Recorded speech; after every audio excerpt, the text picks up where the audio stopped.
Selim Al দীনের Dhaka theatre থেকে আহমেদ রুবেলের অভিনয়ের হাতেখড়ি।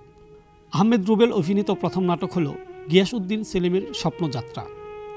এরপর তিনি হুমায়ুন আহমেদের ঈদ নাটক পুকাতে অভিনয় করেন, যেখানে তার অভিনীত গোরা মজিদ চরিত্রটি ব্যাপক জনপ্রিয়তা লাভ করে।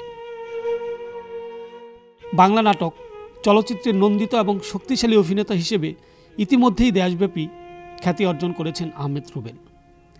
তিনি একজন দারাজ কণ্ঠের অভিনেতা ছিলেন, তাই পর্দায় তার সংলাপ বলার কৌশল তাকে অন্য সবার থেকে আলাদা করা যায়।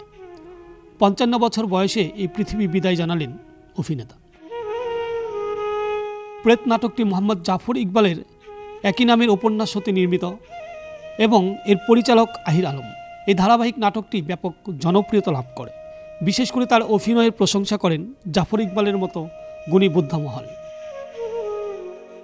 এছাড়াও তিনি হুমায়ুন আহমেদের বাংলাদেশের মুক্তিযুদ্ধভিত্তিক চলচ্চিত্র শ্যামল ছায়া সিনেমায় অভিনয় করেন।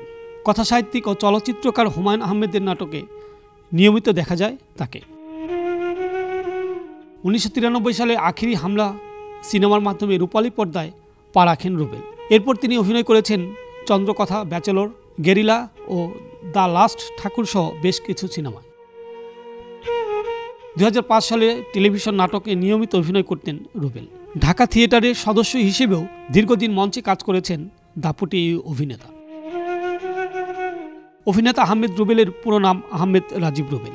1968 সালের 3রা মে চাঁপাইনবাবগঞ্জ শহরের রাজারামপুর গ্রামে জন্মগ্রহণ করেন তিনি। তার পিতার নাম আইসুদ্দিন। রুবেলের বেড়ে ওঠা ঢাকা শহরে। পরিবারের সঙ্গে সবশেষ গাজীপুরে স্থায়ীভাবে বসবাস করছিলেন তিনি। নির্মাতা নুরুল ইসলাম আতিকের পেয়ারার সুবাস সিনেমাটিতে 8 বছর আগে অভিনয় করেছিলেন আহমেদ রুবেল। 9 ফেব্রুয়ারি সিনেমাটি মুক্তি পাবে। এর আগে গতকাল বুধবার সন্ধ্যা 7টায় বসুন্ধরার এর স্টার সিনেপ্লেক্সে উদ্বোধনী প্রদর্শনীতে যাওয়ার সময় হৃদরোগে আক্রান্ত হয়ে মারা যান এই গুণী অভিনেতা। ফরিদুল ইসলাম অপু, আনন্দ টিভি, ঢাকা।